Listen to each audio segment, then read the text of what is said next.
అంబటి రాంబాబు కుటుంబాన్ని వంగవీటి నరేంద్ర పరామర్శించారు. కాపుల అండతో అధికారంలోకి వచ్చారని వంగవీటి నరేంద్ర అన్నారు. అంబటి రాంబాబుపై అక్రమ కేసులు పెట్టారన్నారు. కాపులు అంబటి కుటుంబానికి అండగా ఉంటారన్నారు. ఎన్ని కేసులు పెట్టినా భయపడడం లేదని అన్నారు వంగవీటి నరేంద్ర.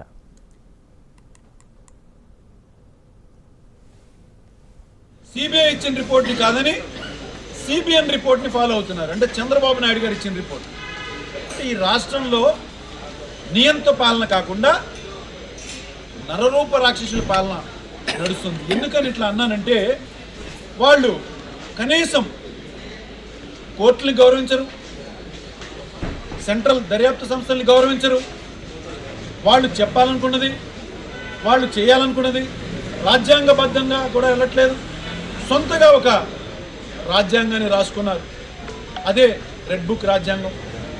ఇవాళ దాన్ని దాటి బ్లడ్ బుక్ రాజ్యాంగం వరకు కూడా వెళ్ళిపోయారు. అంటే ఎక్కడ పడితే అక్కడ దౌర్జన్యాలు, ప్రశ్నించిన వాళ్ళని వాళ్ళ ఇళ్ల మీదకి వెళ్ళి దాడులు చేయటాలు.